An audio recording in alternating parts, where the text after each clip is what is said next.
Lah apa? Pancen raiku sing kemunduran. Jenenge prongos pesenane Bu Benik. Oh nggih nggih nggih. Nggih, niki kan kon gawakno dagelan sing ndase kaya klopo. Dadi panjenengane tak juragan klopo. Wong kok iso iki lho.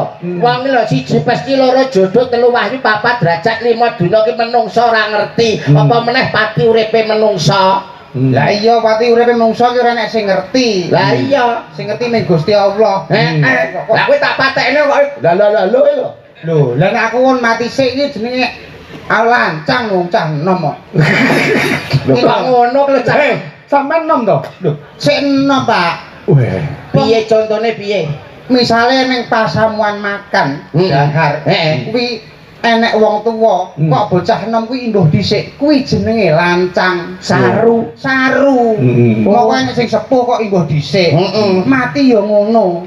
Enek sing sepuh kok wong enom kok mati dhisik. Kuwi jenenge lancang. Kamangka wong telu iki sing paling tuwa dhewe Pak Eko. Oh iki rumah saku. Bener apa lidane Mas Yudo ki lho. Dadi babakan rezeki utawa pati, Nggih, rezeki jodoh bareng iki awake dhewe ora ngerti sing penting berusaha. betul. Lho, ngono lho. Tur meneh jodoh tetali mangsa gedhong ana kuncen ana nggih to palang ana mplumpat didadonga medhot. Nek wis sinodrat dadi jodone ya wis ora sapa-sapa. Contone kados Mas Tri Yulian kalian Mbak Lea iki pun termasuk jodoh lho Mbak Lea kalih Mas. Sampeyan sok nek golek bojo ya kudu sing apik, Mas. Mas, sampeyan rapi to? Wis duwe bojo bareng kowe? Yo wis kaya Bojomu ya wong. kethek. Lho, kok ya nesu iki lho, Mas Yudo. Nggih. Adile sing gawe urip ki ngono. Leres. Dadi golekne jodoh ki ora kok dubeh wong elek, wong ayu, wong ganteng. Kabeh diparingi jodoh waton usaha. Lek cara kasarane ngoten niku lho. Kok oleh jodoh rupane kaya wit udeng-udeng lah nggih. Kok oleh wong wedok tenan ki aku ya gumun. Lho, kok wong wedok demen karo sampeyan yo duwe anak. Nggih duwe no wong Bagus utawa ayu? bagus ya ayu. Lho kok iso bagus ayu? Lho, bagus mergo tanggaku ya bagus-bagus kok. Oh, berarti bojomu ki ramban. Wong kok iso. Niki nggih menungsa lumrah lho, Pak. Kados kula kados panjenengan ya iso tata jalma, ya duwe rasa, ya duwe pikir. Mulane niki menungsa nggih gadah bojo. Bojo Padane pripun sampean? Asmane sampean sapa asmane? mondol. Mondol tegese? Tegese mondol iku 5 karo ndol. Oh iya. Artinya 5. Mo ki 5. iya ya artine lho. Artine mondol ki 5 karo ndol. Iya. Artine 5. 5 ki 5, ndol ki 1. Oh iya. Artine 5.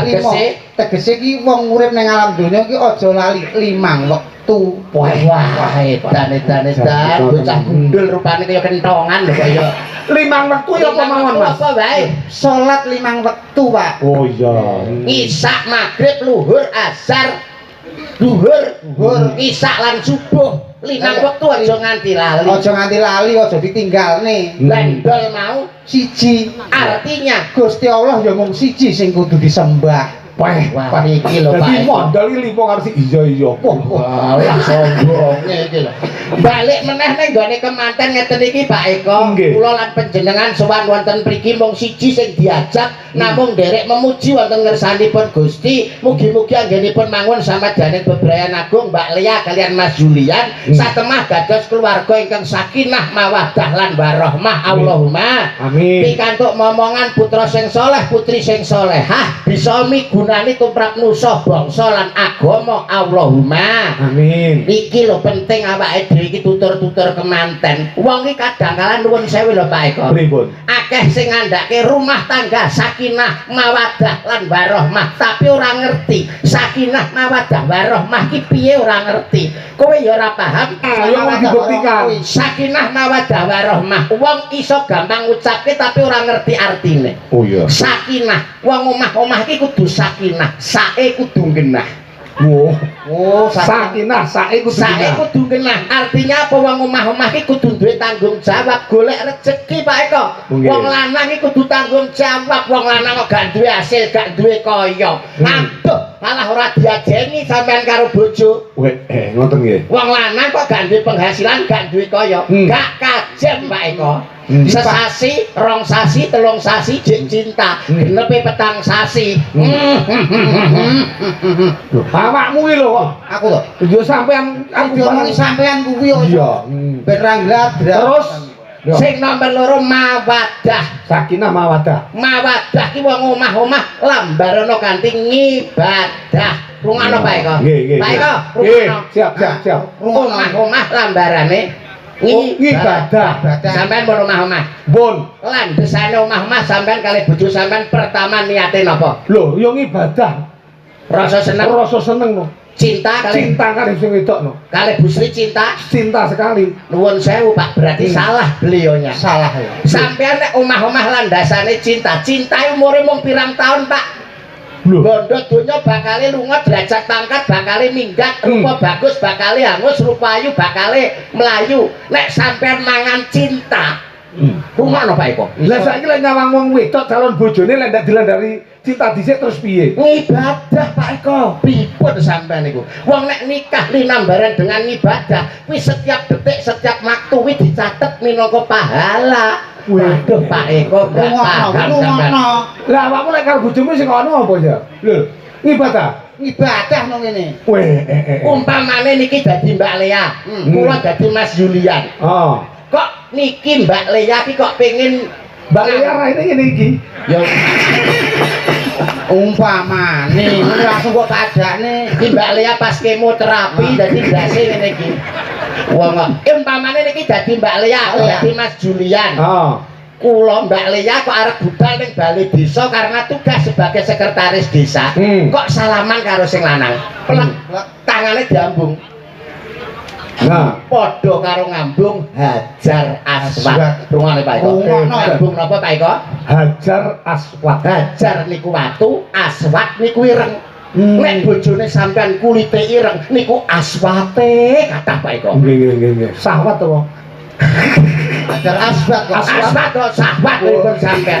Niku linambaran dengan ibadah. Nggih. Sing nomor loro, warohmah. Wong loro kudu sak omah. Tegese harus mandiri, kudu duweni omah dhewe. Aja nunut gone wong tuwa, aja nunut gone maratuwa. Maratuwa dinunuti sesasi gak apa-apa, rong sasi gak apa-apa. Genep 3 tahun, mantuku matane picek tenan. Yo ora. Lho, ngono to, Mas. awake dhewe harus mandiri Harus ya. mandiri no, Pak. Kok manut aku. Lah aku ngecak kowe. Sik to, Mas Yuda muni sak ngono kae, kudu berdikari, kudu omah-omah. Lah sampean wis omah ora? Kowe duwe ide dhewe, ora ngerti omahe mondol. Oh, sampean karo omah kula. Nek kalih omahe sampean tebih, Pak. Lho. Aduh nek sampean Tebih wong Boyolangu karo Ngawi kok. ora ado Jare omahe magrong-magrong. Omahe magrong-magrong ngarep kaca. Guri kaca. Samping tengen kaca. Samping kiwa kaca. Dhuwur kaca. Ngisor kaca. Kuwi omah apa lodong kok iso Tak bentuk lodong. omahe persis kados akuarium. Nek aku wis dilentrehno bab pernikahan sakmono akeh, sekarang ganti kamu mendoakan untuk kemanten. Aja nganti kalah. Ya. Doane kaya awakmu. Iya. No. Bahasa Arab. Iya nek iso. Oke. Ndonga kanggo kemanten. Doa buat temanten berdua. Oke. Nah, gitu. Bismillahirrahmanirrahim. Paseh. Bismika Allahumma ahya wa bismika amut. Tuh. Kudu ngono, Mas. Mas tak setrum cangkemmu lho Ringo. Kowe kok iso ngisini wong iki lho basa Arab. Bono kudat gedunge para alim ulama, gudake para santri kiai kok iso mbok pameri trima amut. Piye lah mendonga mau lho piye? Rungokno ta rungokno. Bismillahirrahmanirrahim. Bismika Allahumma ahya wa bismika amut. Duh, wong gendeng, wong kocluk, kuwi donga turu. Wong gendeng, wong kocluk, manten nek randang turu kapan metenge? Iki lho wong kok iso. Ora kok kapan metenge. Ya nek jenenge rumah tangga dihiasi dengan ibadah, dengan cinta kasih, akhirnya kan dadi meteng. Tapi ya kudu duwe tanggung jawab, nyatane kados kula. Nggih. Rumah tangga bahagia. Wah, alhamdulillah. Karena apa? Saya tanggung jawab, di samping saya seorang seniman, saya juga wirausaha, Pak. Nggih. Elek-elek ngeten iki kula teng omah niku buka refleksi pijet, Pak. Weh, Teng omah kula gedhe tak tulisi panti pijat mara jengah. Apa kuwi? Lho. Pripun sampean mesti mriko ampun nggone Pak Bandi Durenan ngen kula mawon. Waduh. Nek pengen ngagengaken konoan. Yen kula saged ae. Apa usahamu mau? Lah aku malah pengen nyiline. Panti pijat mara jeng Tangane kesleo. sing tengen apa sing kiwa? Sing tengen. Langsung tangan tengen candak bae kok. Nggih. Dipijeti nil diplurut rut langsung didilat. Oh iya. Lelelelelelek. Mergo dilatane mengandung rajah kala cakra. Ngilmu sepuh tenan. Misale Apa? wong bal-balan Terus sikile kesleo. Ah. sing tengen apa sing kiwa? Sing tengen. Sikil tengen pijet nil plurut rut langsung didilat. Lelelelelek. Mari seketika mergo dilatanku mengandung rajah kala cakra. Semua penyakit ya? Penyakit. Semua penyakit. Iya. Saiki nek lara hernia. Lara apa, Mas? Lara Lara hernia. nek tangan tengen ya langsung dipijet nil urut langsung dijilat mari sikil ya nil urut dijilat mari. Lah saiki nek penyakit hernia. Tangane ya Mas ya nil urut langsung dijilat ngono sikil ya nil urut dijilat ngono. Kok baru dibilang hernia? Tangane ya Mas ya. Kok tangan? Ya nuwun sewu kula nek hernia urung belajar, urung tekan kono pelajaranku. Ngono lehmu sombong. Lah nek kowe iso benerne ya iso nyalane iso benerne to Mas. Nek perkara penyakit hernia takono aku lho. Kowe mak kok ketoke kok Nang tonggo enak lho sing lara hernia piye jar. Nah, ben dipirengke kabeh masyarakat utamane sing lumantar YouTube mergo penyakit hernia iki penyakit sing berat. Oh. Nek enek wong lara hernia, wong lara hernia cukup esuk godhog banyu sampai umup kae. ya terus nek enek uyah grasak, tambahi uyah grasak sak gegem no. Yuk, terus amben kesuk dioser-oserne. dioles-olesne. Awan oser-oserne. Sore oser-oserne. Pirang sasi Mas? Ya genep 2 sasi Mas. Waras mesti. Ya ora. Lah nyapa? Dadi ndok asin. Kowe iki dirungokno tenan iso malah kaya ngono iso. Timbang nil Nyontone kaya Pak Iksan. Pak Iksan sukses ki mergo panjenengane kuwati rakat lagi ngoten lho Pak. Lah priya ini lugu banget Mas. Yaine lugu Carane desane tani kletuk ngono kan. Tani kletuk, tani utun, wonge brengose sakmu enten kulite ireng. Ah iya. Iku Pak Iksan. Tapi tirakate gede Pak, sapet jagong kalih kula lho. Senin Kemis ora ditinggalke. Ngerawat ora ditinggalke, mutih ora ditinggalke. Nek rapiyayi hebat apa enek? Kabeh tirakat Aku ya padha ya tukang poso aku. Posone Senin Kemis lho, Pak Iksan. Mas aku ya Senin Kemis. Nek Senin, Nyenen, nek Kemis. ngemis. Iki piye poso Senin Kemis lho? Lah iya. Nek Senin, nyenen, nek Kemis. ngemis. Oleh pira ngono ing dina? Ora mesti kadang ya entuk 150, kadang entuk 500. Sing dikarepne iki ora Senin Kemis ngono kuwi poso ngono lho. Kadang ya poso ngrawat. Sing dipangan bangsane ijo-ijonan. Oh aku iya. Bayem, tangkung. Apa nek kaos kaki tentara. Apik nek helme dan rame. Ben bedil ndasmu iku kok iso. Ya ora ijo kabeh. Sare-sare waton pikuleh Mas. Nggih, tembung rembug tanpa guna nek kalih mondol mboten wonten paedahe ora ana enteke. Nggih. Ah disiapi presiden sing sakmene mbane. Sing iki ya. Mbak Puri. Iya Mas Mondol. Kamu punya rumah enggak? Punya rumah ya punya toh. Kamu punya rumah, aku punya tangga. Bagaimana kalau kita berumah tangga? Iso. Ya kebekjan kowe kebekjan. Mbak Puri musibah. Wong jejer karo kowe modele kaya Iya kembang. lek jejer ngene piye Mas? Malah kan persis kembang dirembeti uler.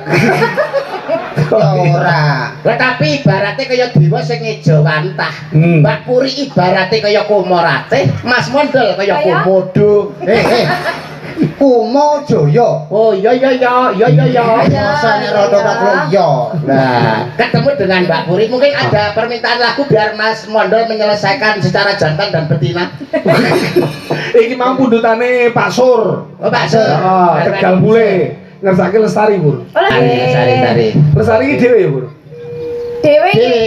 dhewe no. Mas Mondol nek seren baturi nyanyi yo kenging. Aku yo paling yo Terus ane dipun bawani nek Lesari. Iya. Saged-saged.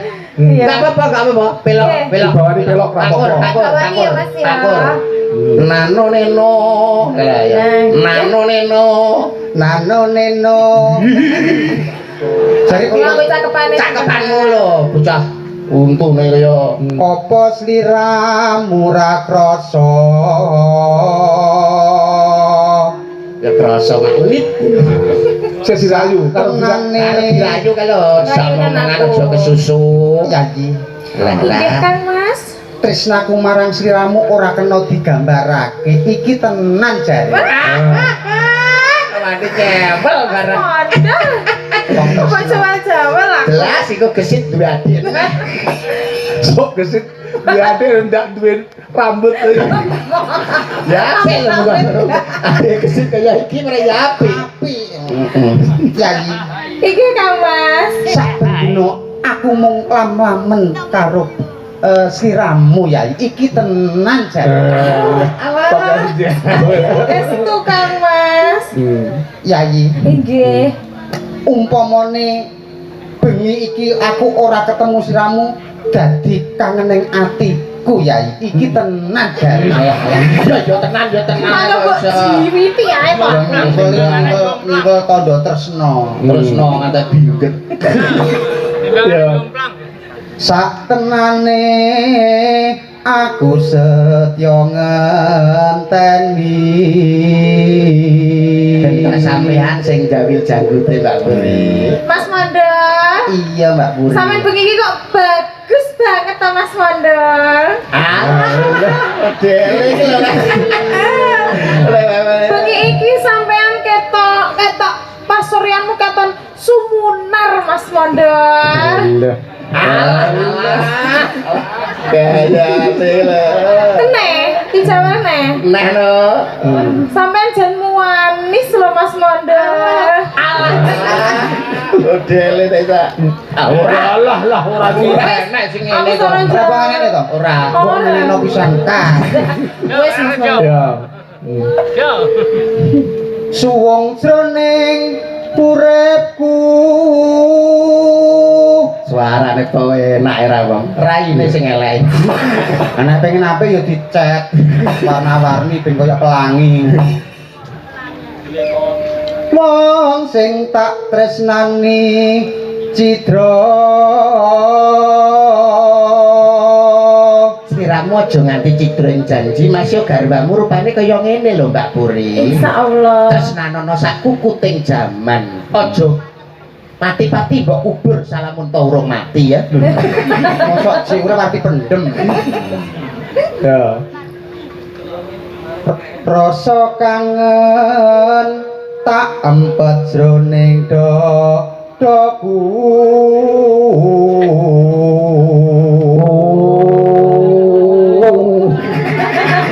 Mesti cangkem obat ya itu. Muga bisa dadi tombo. Asik. Tombo rasa kangen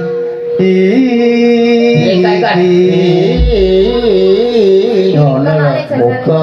muga bisa dadi Alon tombo rasa kangen